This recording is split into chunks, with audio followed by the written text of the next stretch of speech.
Thanks, wonderful people. This is vk3sl. Thank you for tuning in. This is our late night program.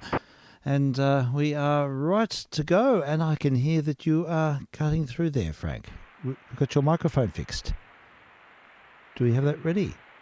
Oh, I wonder. I can hear that there is something going on, but we don't know if we have the mic engaged at this point. Okay, all right. So yeah, we can hear Frank's pretty much fully quietening there, but maybe the mic isn't quite switching in. Maybe the gain. You probably checked all those things, but okay. Well, it might warrant more investigation. Yeah, I can hear that you're there, but you're not.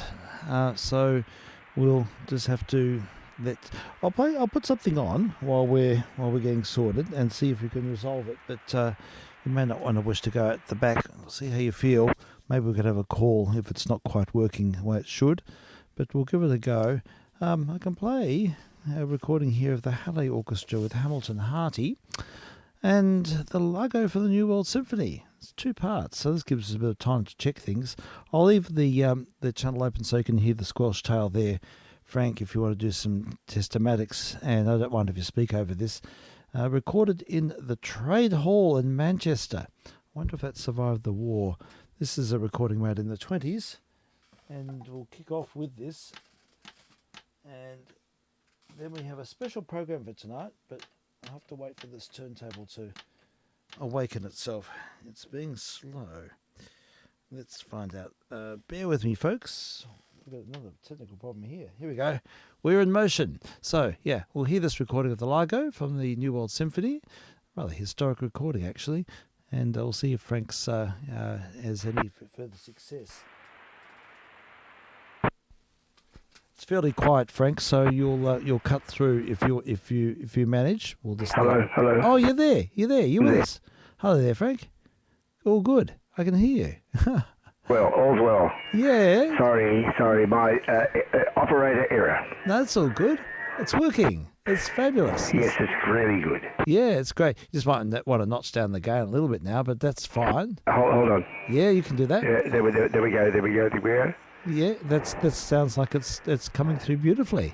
Okay, it's a bit better than outside, isn't it? Well, it is. It's just a bit more sort of close. It's a bit intimate, really. It's more in our midst.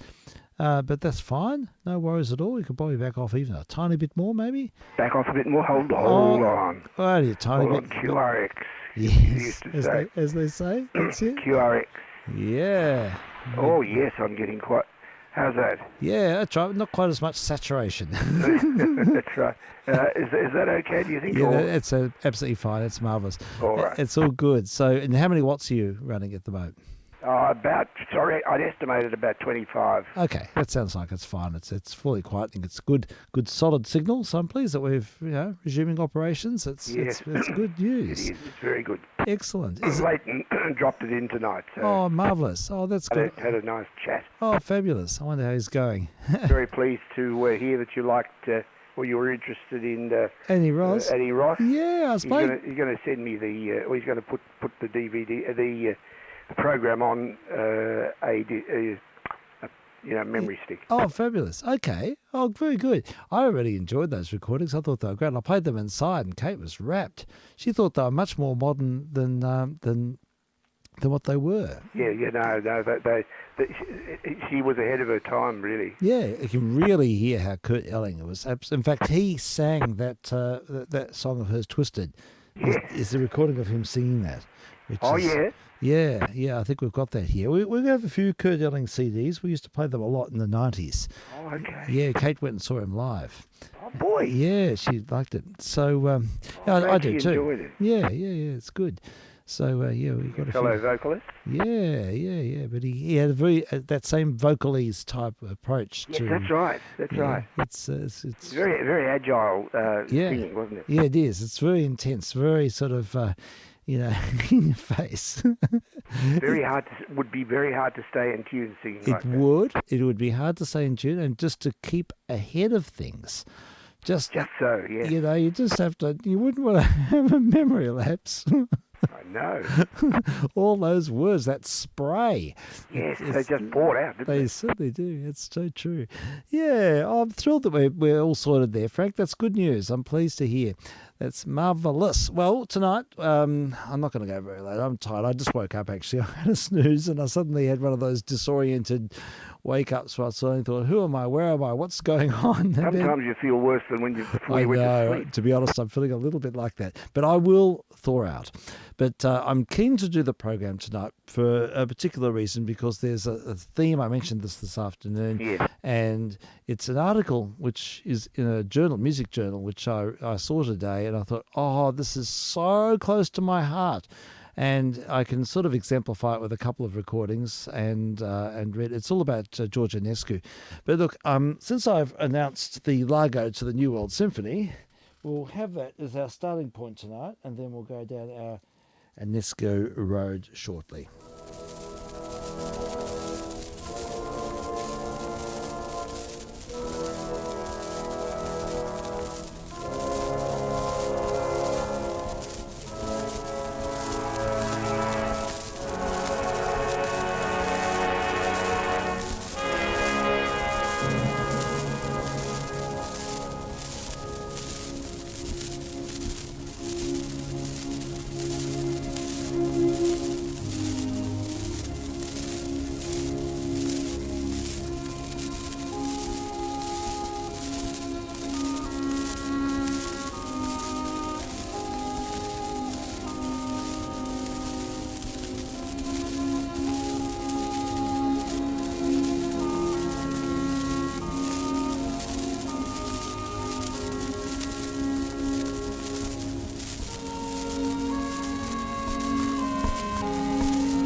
And we'll just play that part of the performance. It does have another side, and we'll leave that to another time. But historical recording made in the... this turntable will not stop.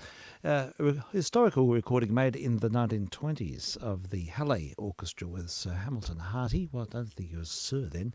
And, a performance of the Largo from the New World Symphony. So, yeah, we are getting organised, and the theme for tonight is the music of George Enescu, Romanian composer, and it's all based around an article called Musical Linguist, and I will read that article shortly. It's a subsection called String Pioneers, and it's featured in a periodical called Strings. It's a magazine that my school subscribes to, and they lent it to me to take home so I could do this. There's a couple of articles of deep fascination. This is one of them. But before doing that, I will play some of the music of Enescu, a 78, with featuring, I think it's Eugene Normandy with the Philadelphia Orchestra. It's going back a bit. Yeah, and we'll have a listen to the to this performance of his famous Romanian Rhapsody, number 1.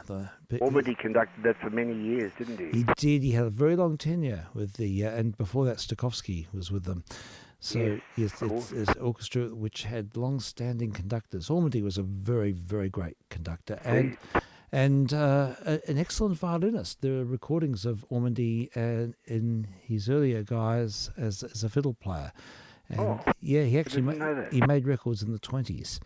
And they're quite beautiful. He was an excellent musician, and he made solo records as a young person, and then moved in his late 20s, early 30s. He moved into conducting, and then that was his main forte. Did all of the great conductors play instruments at one time? I think so. Most of them were pianists.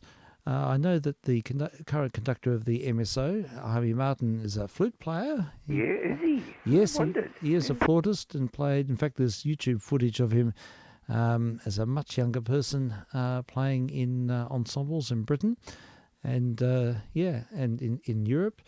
So that's his background. I think he was with the BBC Orchestra, one of the big London orchestras, for a long time, and then moved into conducting. Sorry, back to Enescu.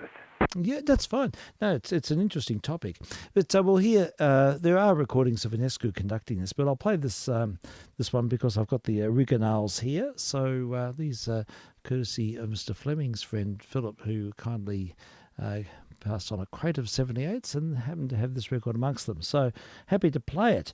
It's a laminated pressing, and I will need to flip the disc halfway through, so bear with me with that, but I think everyone will enjoy this. It's such wonderful, exuberant music, and it captures the Romanian spirit, and the only problem with it is it's such a great piece, and Enescu wrote it when he was only 20 years of age, 19 or 20 he was when he wrote this, and and it sort of stuck with him and sort of defined him, and he wrote so much other music that sort of wasn't able, he was sort of labelled with this piece all along. This sort of thing happens sometimes, but so he grew to sort of despise it a bit, but anyhow, we'll play it. It's gorgeous, and then we'll follow on with the article and a few other musical examples. So here we go, Ormandy and Philadelphia Orchestra.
particularly vibrant interpretation of Enescu's Romanian Rhapsody No. 1, and with Eugene Normandy and the Philadelphia Orchestra. I was trying to find a date on that record without much success. I know he joined the Philadelphia Orchestra in 1938, and he signed a contract with Columbia in 1944.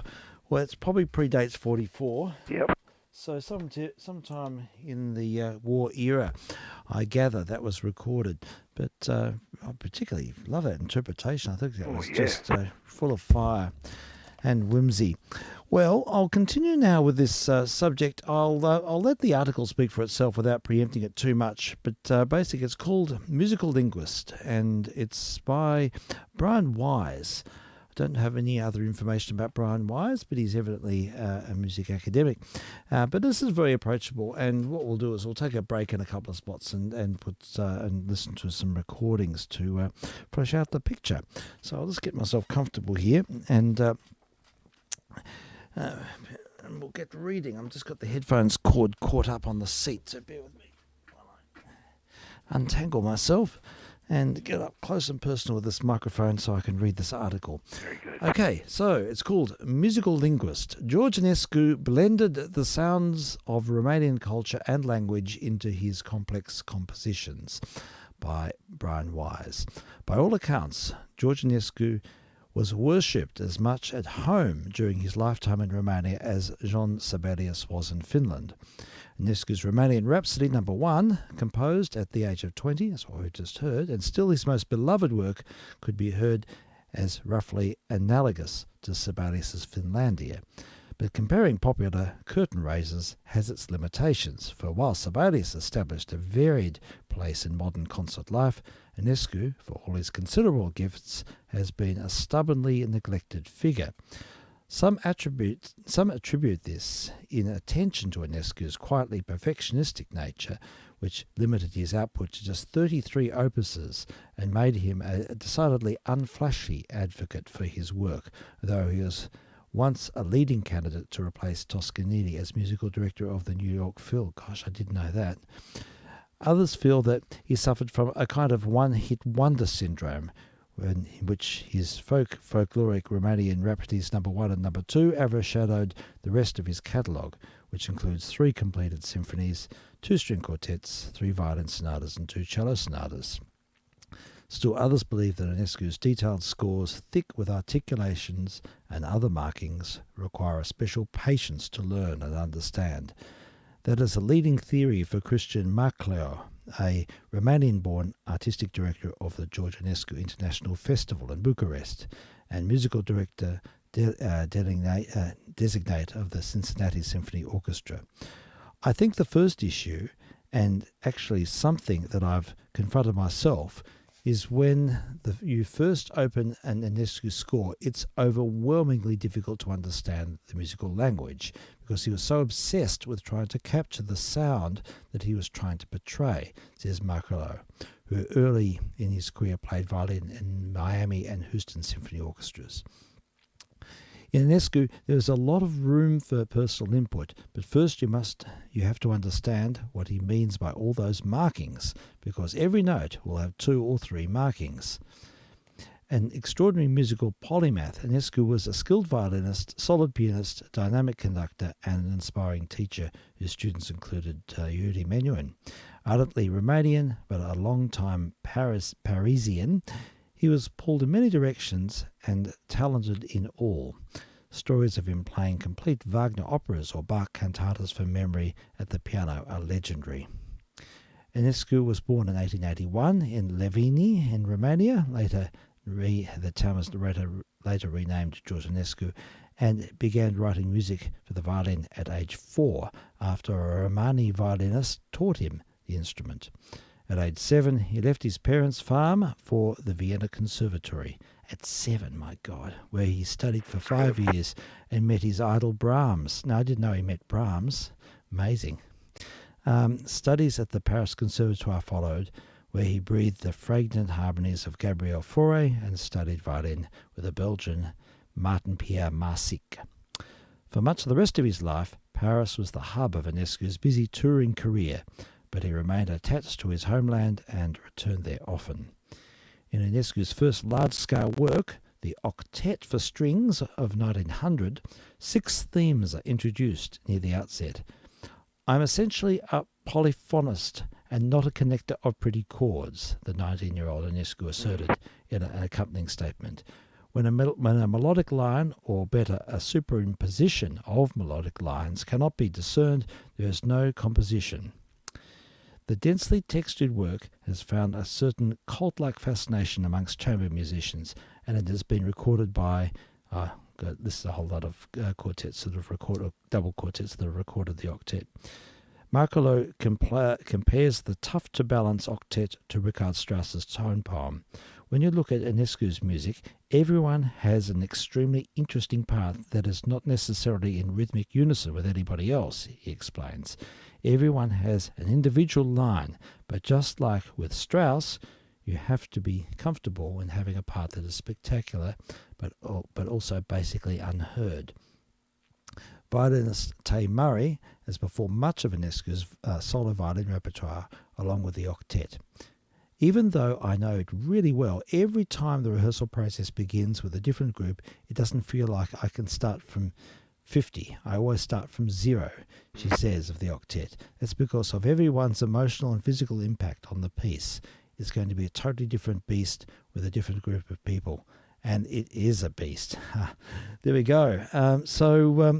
I'll play a part of the octet. I played this whole work before in our program, but I'll play just a part of the last movement. It's an absolute masterpiece, and it does have a cult status. It's talked about a lot in the chamber music fraternity, and it is considered a masterpiece. It's so exceptionally well written, but it is quite academic and very, very dense. But the thematic interplay, which you'll hear in this last movement, is something to behold. It's quite remarkable. So, yeah, we'll hear the last movement of his Octet in C major, Opus 7.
remarkable performance. That is the final movement from Ionescu's Octet for Strings in C, Opus 7. That was Janine Jansen and Friends, a recent concert actually. It's the closing concert of the International Chamber Music Festival at Utrecht on Friday the 30th of December of last year. How about that? Lovely. Full on, isn't it? Oh, it's so totally full on. It's high octane in every sense. It's full of... Dense. It's very, very dense music. I find that you have to listen to it many times to sort of get... I'm sure I didn't even take a quarter of it in. Well, I still haven't, and I've listened to it dozens of times. I always find something new. It's so layered and so sinuous, but a masterpiece really in its use of the way it works with thematic material, and there's the notions of counterpoint and drama. So that's it's hard to get to that. I find listening to it, I've reached saturation. I know, that's it too. Yeah, but anyhow, it's a special piece, and it does it's features strongly in this article. So I was pleased to have an opportunity to present it. Yes. Yeah, a remarkable performance. Those musicians were really committed. It was incredible. Lots of body language, lots of intense physical interplay between them, and in manifesting that, it was a tremendous performance. Yeah, it's good to sort of feature a more recent performance here and there. So anyhow, we'll follow on, and it's the next chapter in this little article is called Channeling a Village Fiddler. And it says, after writing 2 violin sonatas in the late Romantic, somewhat French style, Ionescu paid homage to his homeland in 1926 with the violin sonata number 3, subtitled In the Romanian Folk Character. Unlike Bartók, who transcribed and quoted whole folk melodies, Ionescu set out to write a grand evocation, crammed with wailing portamentos, faux improvised phrases, and delirious mood swings. Each of the sonata's 3 movements is intensely rhapsodic. Interpreters must contend with Ionescu's obsessive craftsmanship, says London-based Romanian violinist Remus Aziolai, who has recorded Ionescu's violin works. One can have 6 or 7 articulation marks, lines, triangles, dots, glissandi, and a la punta del arco in trying to capture this rhapsodic language and explain it to a traditionally formed instrumentalist. He notes, a classical violinist has to sound like a village fiddler.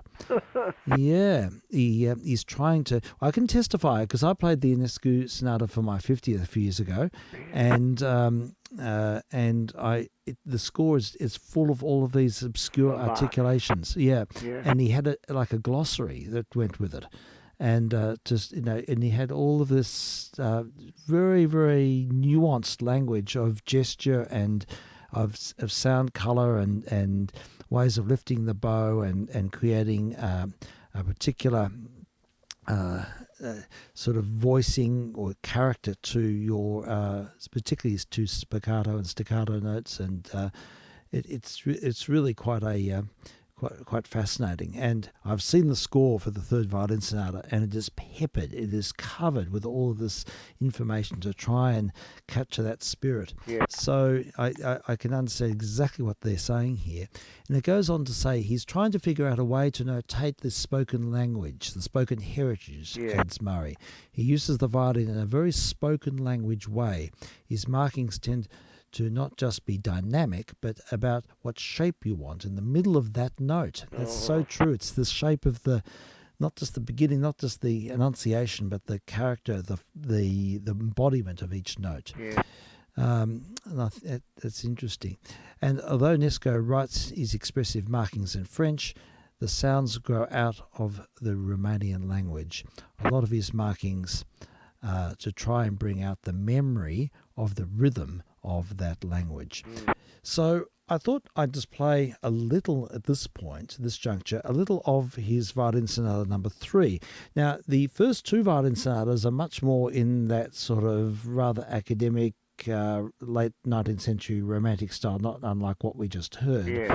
But the third sonata is a significant departure from that, and in the way we've just in this sense of and in trying to create a very personal language of inhabiting the the Romanian spirit, the language, the gestures of the culture, especially the Romani culture, and here is a particularly interesting recording, which I think a lot of musicologists go back to because it's the features Enescu himself, and he's playing along with Dinu Lupati, who was a student of his. Oh my God! So yes, Enescu and Lupati in 1944, Yeah. and I'll play just the first movement, but you'll hear that there is a sound world that's so personal and so I don't know how you wonder when you hear them play this. It sounds very improvisatory, and you just wonder how it could ever be really written down. But see what you think.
heard the first movement of the Sonata number 3, and featuring the composer on the violin. It's George Enescu and Dinu Lipatti played the piano. They're beautifully in tune with each other. Oh, they're totally wonderful synergy. They just have a Lipatti knew exactly where to go.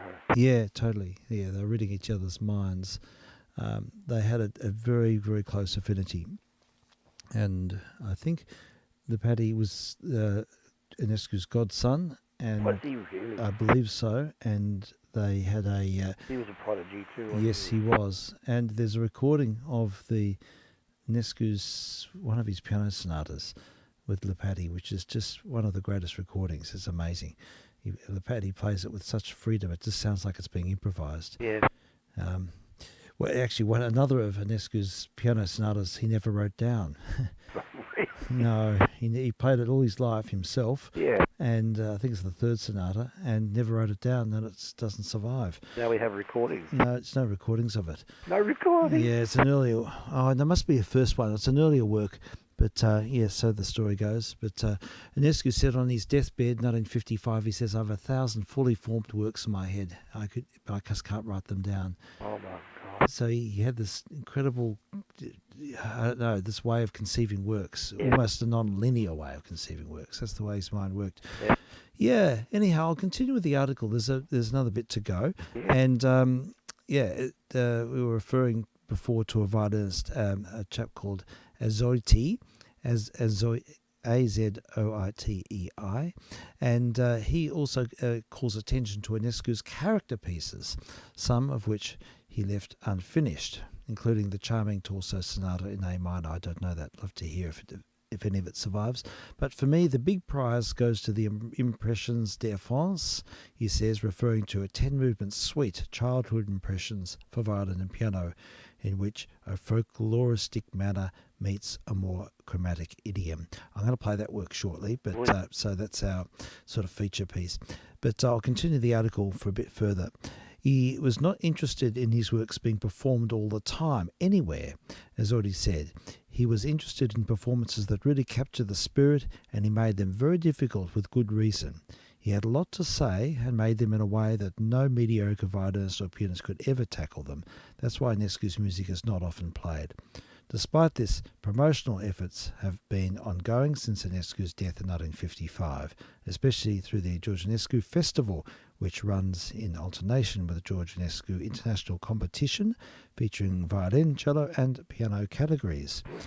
The festival, which begins its 27th edition this August, is notable for encouraging visiting artists and orchestras to play at least one work by its namesake, the theory being that they will go on to perform and disseminate it elsewhere. This year's event is expected to include some 45 Enescu performances. Festival artistic director Macalou, the fellow I mentioned before, recorded Enescu's symphonies number 1 to 3 with the Orchestre Nationale de France, and a 2024 release on Deutsche Grammophon, believed to be the very first ever Enescu recording on that label.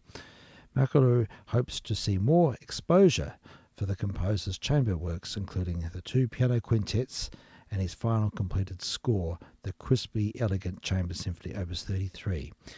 It had a lengthy gestation, like many of Enescu's late works, including the String Quartet No. 2, drafted in the 20s and finished in 1952 after 7 revisions.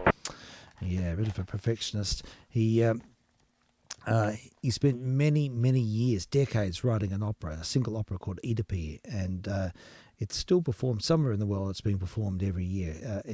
But it's a long work and a complex work, and but masterful orchestration, wonderful writing. Although it can be tempting to summarise Enescu's journey as a linear progression from Austro-German and French-influenced music to folkloristic showpieces and ultimately an international modernist idiom, the reality is more complex. As music historian Eric Levi has written, there was a constant shift in the balance of all these elements at any given time in his life, depending on the type of music he was writing. A greater awareness of Romanian culture should only help Enescu's exposure. During his lifetime, there was such a discriminatory view of Romani people, said Murray. I'm sure that there was a semi-attempt to, if not ignore him, to ignore that part of him, which I can only imagine influenced people wanting to program or listen to his music. It's a really interesting point. Yeah. That sort of loss of connection between then and now is probably why there are just now people discovering him. Murray sees a growing interest amongst her peers. The need to unearth his works is happening. I like this plan of action. So that's the article.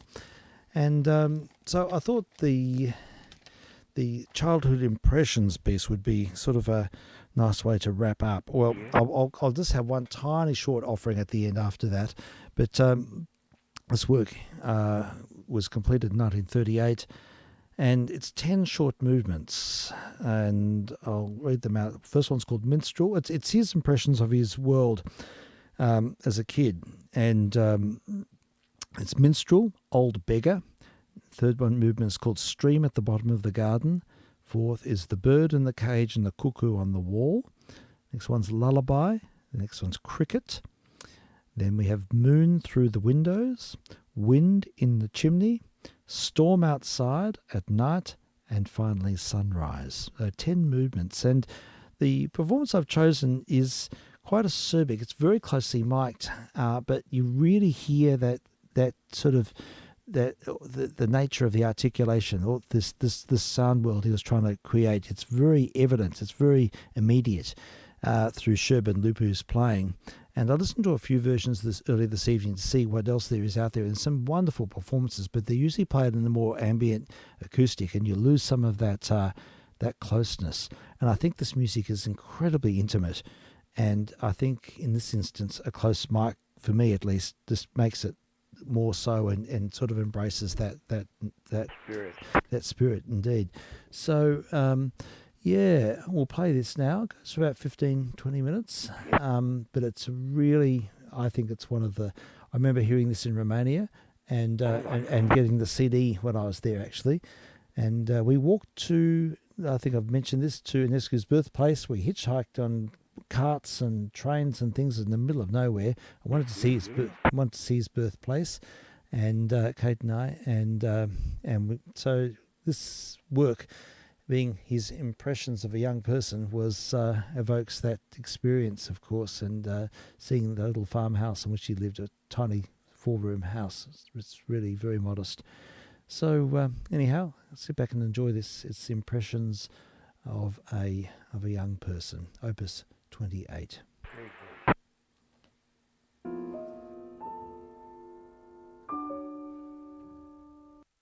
Sorry, we've got to get back to the start here. It's gone rogue on me here. Impressions d'enfance.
Well, you just heard Nescu's Impressions de France, Opus 28, with Sherbin Lupu and Valentin Giorgio. Recording made in the 90s, I think. And, yeah, a very programmatic work. Had a very wistful quality. Yes, definitely, yes. But referencing lots of folklore and of particular interest is the Romanian language and the syntax and that sort of unspoken and almost impossible to define element. I think you almost have to be Romanian to play that piece. Really, Yeah. So look, I thought that was just a worthwhile program, or it was a good subject to follow on following that article. Definitely. And there's another article in the same magazine which I'd like to explore next week, featuring the two wonderful fiddle players, the Jelly Durrani, and she had a sister, Adila. I can't remember her last name. She married. But there was Fakiri, Adila Fakiri and Jelly Durrani. They were two Hungarian fiddle players who captured everyone's imagination. That everyone fell in love with them, including Vaughan Williams. He wrote his Symphony Academia for them. Elgar wrote his violin sonata for Jelly, and Ravel wrote the Zagan for Jelly Durrani. These two girls just sort of captivated the establishment of the time, and everyone wrote music for them, and had such strong personalities, and they had incredibly similar sound. And some of the recordings they made together are really special, including the Bach double. And I think I might feature that next week and read the article and play a few of their recordings too. So that would be a nice subject. Yeah. So. I'll finish up with just something very short and very different, but I think well, in one sense it's different. It's much simpler music from a different time.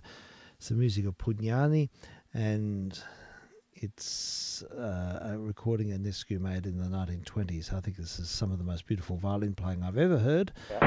I think it's just marvellous. Everything about it has that beautiful openness and such a sense of humanity. So we'll wind with this, and we'll catch you tomorrow, Frank. Look forward, Steve. This is vk3sl going to listening and wishing the listener a happy evening and morning. Yes, indeed. Thanks so much, Frank. Thanks for sharing in this, and thanks, audience, as well. Thank you for listening in and being a part of it. Always great. We'll catch you soon. I'm vk3sl. vk3sl.